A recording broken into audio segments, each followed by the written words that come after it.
A General Motors, ou General Motors, já dominou o mundo. Agora seu nome é sucata. Não era só uma montadora, era a América sobre rodas, gerando empregos, orgulho e identidade. Mas por trás do cromado e da lataria reluzente, a ferrugem já havia se instalado. Como a montadora mais poderosa do mundo perdeu o controle da própria marca e do seu futuro? Neste episódio do The Infographics Show, investigamos por que a General Motors fracassou. Como a General Motors foi da liderança à falência, em 2005 os lucros caíram quase 90%, em 2007 a 23% do mercado, caindo para 19% em 2009, seu menor índice histórico. A General Motors pareceu se acomodar com o sucesso, já que seus executivos viam as grandes vendas de Cadillacs e Chevrolets nos anos 50 e 60. Eles relaxaram e ficaram tranquilos. Essa arrogância foi construída por décadas de domínio. A General Motors foi fundada em 1908 em Flint, Michigan. Ela se tornou uma das marcas de carros e empresas mais icônicas dos Estados Unidos da América. A importância da General Motors foi enorme. Em determinado momento, empregava 1 em cada 200 americanos. A receita da empresa representava 3% do produto interno bruto dos Estados Unidos. Então, quando a General Motors disse a frase clássica, o que é bom para a General Motors é bom para a América, eles não estavam exagerando. A empresa fabricava Chevrolets, Cadillacs e Buicks, famosos muscle cars americanos. Se acreditarmos nos filmes, a maioria dos baby boomers foi concebida lá. Nos anos 1950, a General Motors detinha 46% do mercado nos Estados Unidos da América. A General Motors dominava a fabricação de carros nos Estados Unidos da América, sendo não só grande, mas também pioneira. Em 1939, a General Motors lançou o primeiro carro com transmissão automática, a Hydramatic. Também inovou com direção e freios hidráulicos, além de suspensão independente. Os primeiros carros que você estacionava sem esforço nos braços, foi a primeira montadora a atualizar recursos e design de seus modelos quase anualmente. Isso levou os americanos a trocar de carro a cada poucos anos para acompanhar os vizinhos. Essa tendência também contribuiu para a queda da General Motors, mas falaremos disso mais adiante no vídeo. Mas o mercado automobilístico americano mudou com o tempo. Preferências diferentes surgiram. Os combustíveis ficaram mais caros, a indústria seguiu inovando, mas a General Motors não acompanhou tanto. Primeiro grande problema da General Motors: os carros. O embargo de petróleo da Organização dos Países Exportadores de Petróleo em 1973 e 74 marcou o início dos principais problemas da marca. E não só porque aumentou o preço da gasolina.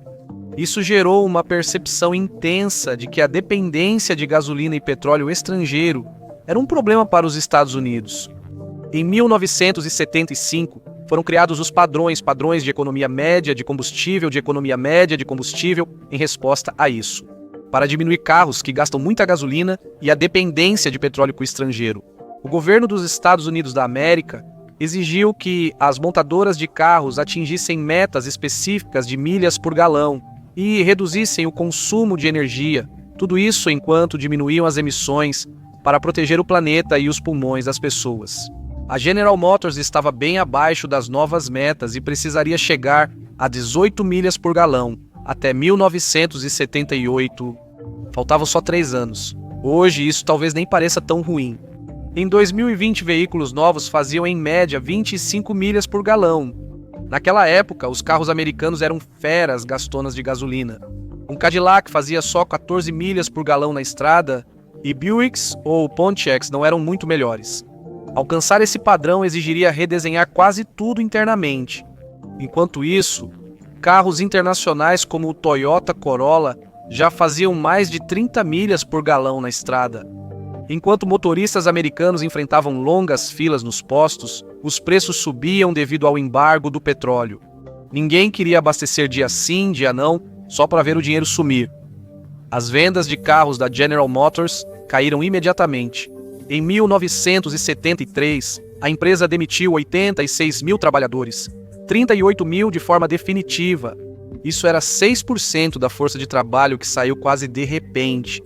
No início de 1974, as vendas caíram 206% em comparação ao ano anterior. Em menos de um ano, a General Motors perdeu o título de corporação industrial mais lucrativa dos Estados Unidos da América, sendo substituída pela Exxon, que lucrava muito com o petróleo. Para diminuir o estoque de carros grandes não vendidos, a General Motors aumentou a produção de modelos menores ainda populares. Mas isso nunca foi o principal foco do modelo de negócios ou reputação da General Motors entre as montadoras. Mesmo após a transição, ainda produzia menos carros pequenos que sua rival Ford. O embargo do petróleo foi suspenso e as vendas da General Motors melhoraram. Em 1975, as vendas da General Motors cresceram só 14%, pois o problema principal não foi resolvido. A era dos muscle cars acabou, os consumidores americanos queriam algo novo, mas a General Motors não ouvia. Nas décadas de 1970 e 1980, fabricantes de carros japoneses tiveram grande sucesso internacionalmente. Toyota, Honda, Nissan e outras empresas produziam exatamente o tipo de carro que as pessoas queriam. Com o petróleo caro e mais urbanização, carros compactos e econômicos viraram febre. Enquanto isso, a General Motors manteve a ideia de que maior é melhor, mesmo após os motoristas mudarem de opinião. Alguns ainda guardavam um Camaro ou Muscle Car para usar só nos fins de semana, mas esses veículos estavam se tornando cada vez mais impraticáveis para o uso diário. Já lá em 1993, a analista automobilística Marianne Keller afirmou que a General Motors mostrava resistência quase patológica às grandes mudanças nos valores e na vida dos americanos. Essas mudanças influenciaram a compra de automóveis. As pessoas buscavam picapes, minivans e SUVs compactos, com visual moderno, sensação de eficiência, design elegante e tecnologia avançada. Ironicamente, a General Motors criou o desejo por novidades, mas não conseguia acompanhá-lo. Nada mostra mais a falta de sensibilidade da General Motors do que o colapso da Buick, sua marca de luxo intermediária. Em 1984, a General Motors vendeu quase 1 milhão de Buicks no mercado interno. Em 2005, com uma população maior para vender, esse número caiu para apenas 282 mil, redução de 70%. A Buick passou de um nome conhecido para o maior declínio de vendas de qualquer marca de carro nos Estados Unidos. E não é de se admirar. Os designs da Buick já estavam ultrapassados e antiquados há algum tempo. Eles passaram a oferecer SUVs apenas em 2002. Montadoras estrangeiras já vinham superando a General Motors há anos em carros pequenos e econômicos.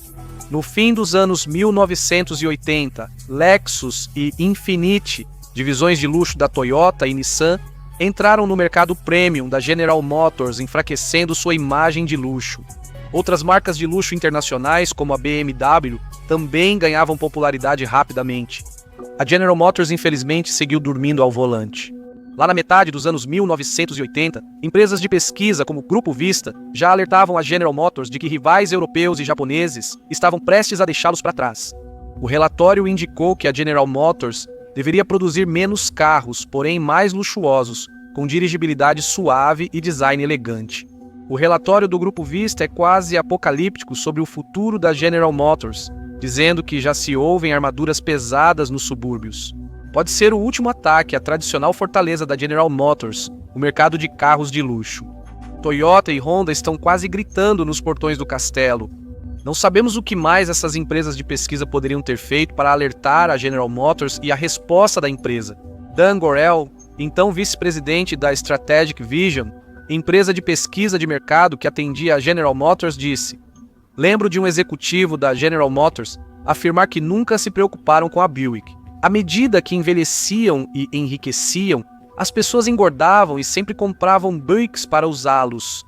Isso não se tornou a estratégia de negócios sólida que os executivos da General Motors esperavam."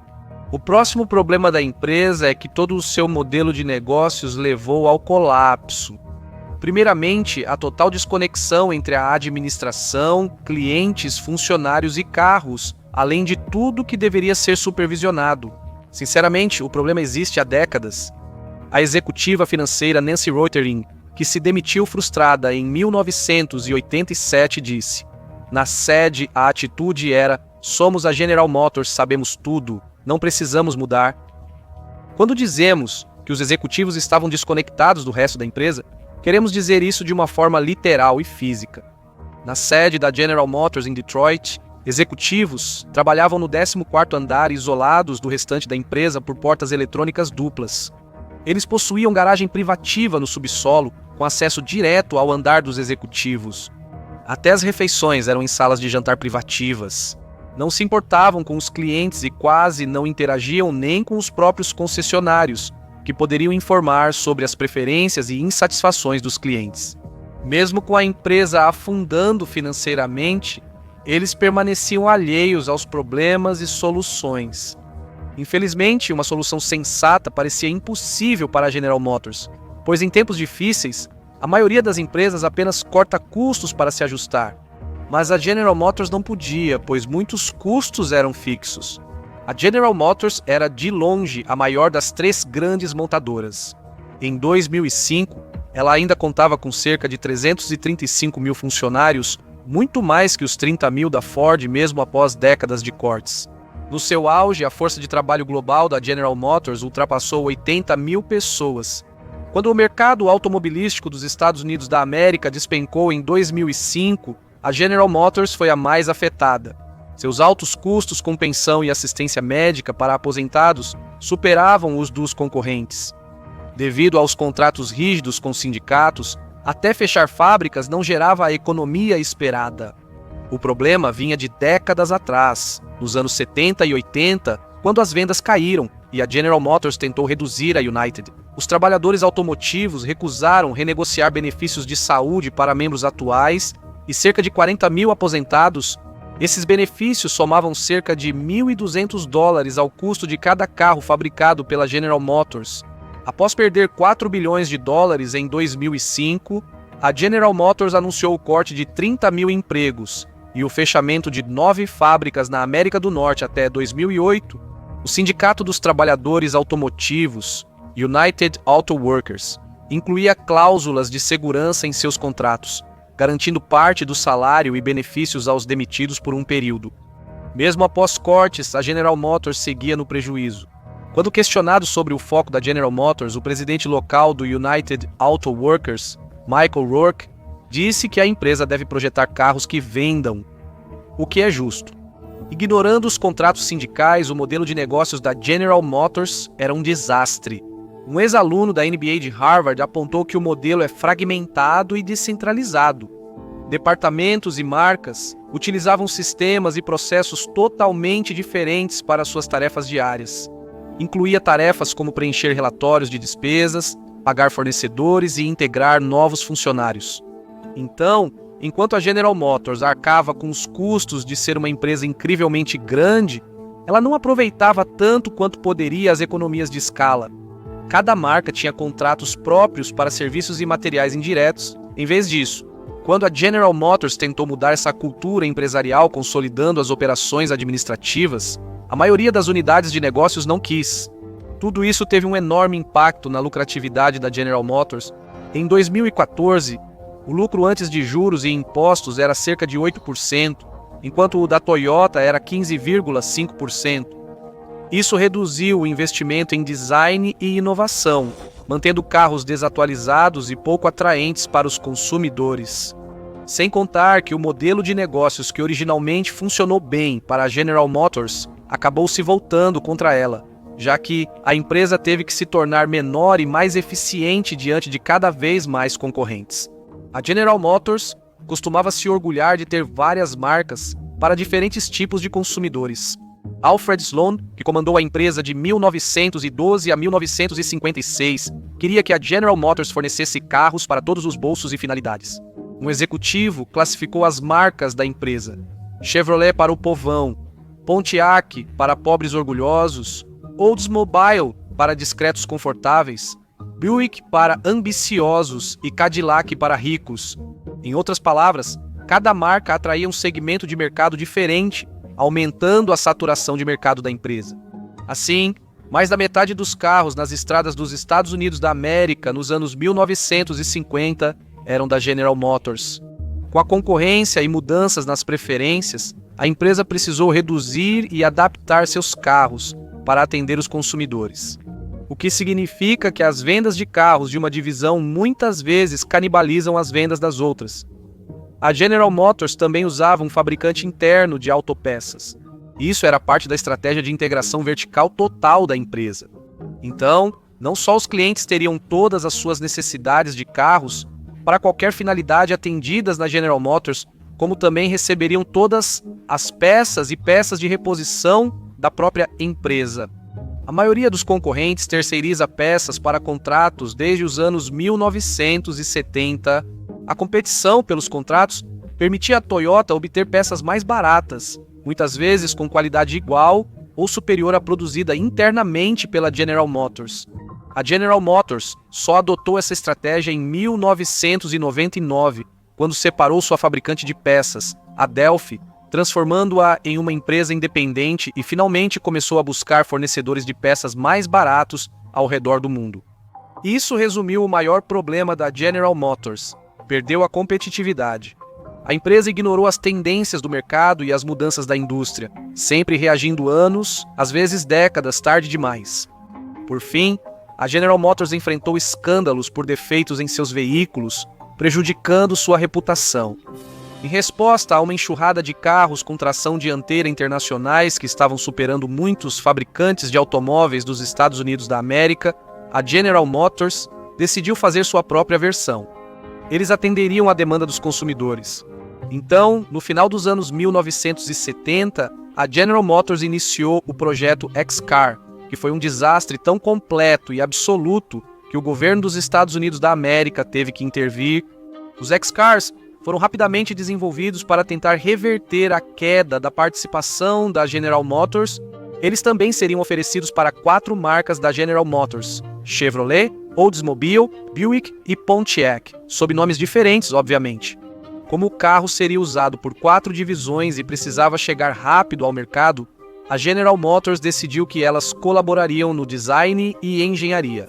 Apesar de o trabalho em equipe parecer ótimo na teoria, quem já participou de um grupo com desconhecidos sabe que nem sempre tudo ocorre como planejado. Quando a Pontiac está construindo a suspensão traseira e a Chevrolet está construindo a dianteira, pode ser que as coisas não se encaixem tão bem assim. E por mais estranho que pareça, testar rapidamente um carro totalmente novo não funcionou muito bem. No início parecia um sucesso. Os avaliadores elogiaram o modelo X-Body, mas os testados eram montados à mão, não de produção em série, e a General Motors os preparou cuidadosamente para estarem perfeitos. Os clientes não tiveram tanta sorte, mas o X-Body vendeu muito bem no lançamento. Enfim, um carro americano capaz de competir com marcas internacionais. O Chevrolet Citation modelo X-Body vendeu 80 mil unidades em 1980, mas logo tudo começou a dar errado. No primeiro ano, motoristas notaram ferrugem nos carros novos. Os interiores começaram literalmente a desmoronar. Parafusos caíam, acabamentos se soltavam durante a viagem e compradores começaram a duvidar da segurança dos carros. O que poderia gerar um processo do governo dos Estados Unidos da América era o problema nos freios. Acabamento caindo é incômodo, mas os freios precisam funcionar. Infelizmente, em muitos carros da linha X da General Motors, os freios não funcionavam, pois foram projetados às pressas. Isso frequentemente levava as rodas traseiras do carro a travarem, especialmente quando os motoristas freavam de forma brusca ou forte. Isso levou a milhares de reclamações, sem falar em acidentes e até mortes nas estradas. A Administração Nacional de Segurança no Tráfego Rodoviário, ou a Administração Nacional de Segurança no Tráfego Rodoviário, pressionou a General Motors a fazer um recall. A General Motors agiu de forma infantil, recusando-se a reconhecer o problema e assumir a culpa, em vez de ser responsável. Após muita pressão, fizeram um recall discreto e voluntário de quase 47 mil carros para tentar consertar os freios. Em 1983, houve outro recall voluntário, mas os consumidores e o governo dos Estados Unidos da América já estavam cansados. O Departamento de Justiça processou a General Motors por causar indiretamente a morte de centenas de americanos e ferimentos em muitos outros. Em 1987, a General Motors conseguiu que o processo fosse arquivado. As inúmeras reclamações e o processo do governo pressionaram irreversivelmente os modelos da linha X e a empresa. Acontece que as pessoas gostam de carros com freios funcionando. Os defeitos O processo judicial e a forma horrível como a General Motors lidou com toda a situação ajudaram a acelerar o colapso da gigante automobilística. E, infelizmente, esse não seria o último escândalo envolvendo os carros da General Motors. Em 2014, foi revelado que não apenas vários modelos de carros da General Motors tinham falhas nas chaves de ignição, mas que a empresa, na verdade, havia encoberto isso. O encobrimento da General Motors causou a morte de ao menos 120 consumidores. Isso ocorreu após a empresa receber dólares americanos, 495 bilhões do governo dos Estados Unidos da América, pelo Programa de Alívio de Ativos Problemáticos, em 2008. Isso integrou um resgate maior da indústria automobilística americana, de 80 bilhões de dólares americanos, com a General Motors recebendo a maior parte. Embora tenha salvado cerca de 15 milhões de empregos, de acordo com o Centro de Pesquisa Automotiva, também custou muito aos contribuintes. Quando o governo dos Estados Unidos vendeu as ações que havia adquirido para o resgate, ainda teve um prejuízo total de Estados Unidos, dólares 112 bilhões. A General Motors cometer tantos erros após ser salva com dinheiro público prejudicou ainda mais sua imagem e reputação. Porém, é justo reconhecer que a nova Chief Executive Officer Mary Barra lidou relativamente bem com o escândalo público, a ponto de a General Motors conseguir se recuperar e registrar vendas recordes entre 2014 e 2016. Talvez ainda haja esperança em 2024. O presidente da General Motors, Mark Reuss, apresentou a nova estratégia Vencendo com Simplicidade. Ela busca resolver ineficiências da General Motors, eliminando mais de 2.700 peças exclusivas dos veículos. De acordo com Reuss, isso vai melhorar a eficiência da cadeia de suprimentos, encurtar o processo de fabricação e reduzir os custos. No terceiro trimestre de 2025, a General Motors superou amplamente as expectativas de Wall Street sobre os lucros. A empresa teve receita de dólares americanos, 49 bilhões no terceiro trimestre, superando a estimativa dos analistas de dólares americanos, 453 bilhões. O lucro antes de juros e impostos ajustado, previsto entre 10 dólares americanos e 12,5 dólares americanos, bilhões, subiu para 12 dólares americanos a 13 dólares americanos, bilhões, ficando na faixa mais alta da estimativa, mas o cenário para a General Motors a longo prazo não parece bom. A empresa superou expectativas porque analistas previam que tarifas e cortes nos veículos elétricos afetariam mais os lucros. A receita da General Motors no terceiro trimestre se manteve estável, mas o lucro líquido caiu 57%, chegando a 13 bilhões de dólares. Isso ocorre após 10 anos de redução contínua da General Motors. Em 2017, a General Motors vendeu sua divisão europeia, passando Opel e Vauxhall ao grupo Peugeot Société Anonyme da França. Os fabricantes da Peugeot e da Citroën, defensores do desempenho da General Motors, argumentam que a queda no lucro não é tão ruim quanto parece. Isso é principalmente resultado de grandes encargos devido à retirada da empresa dos veículos elétricos. Esse recuo aconteceu após novas mudanças regulatórias. A Agência de Proteção Ambiental flexibiliza regras de emissões e créditos fiscais para veículos elétricos são reduzidos. A General Motors espera ter um prejuízo de 16 bilhões de dólares no primeiro trimestre de 2026. A General Motors vinha liderando a eletrificação de sua frota, inspirada pelo sucesso de concorrentes fabricantes de veículos elétricos e impulsionada pelos crescentes incentivos globais para um transporte mais sustentável. Agora é quem mais tem a perder, e seus problemas com recalls ainda não terminaram. Em abril de 2025, a General Motors fez recall de mais de 721 mil SUVs e caminhonetes globalmente. Esses carros tinham possíveis problemas no motor que poderiam causar uma perda total de potência.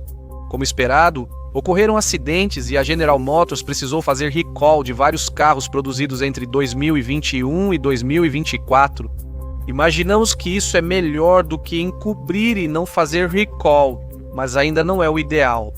A queda da General Motors mostra que até gigantes podem falhar, e outro ícone americano enfrenta o mesmo destino.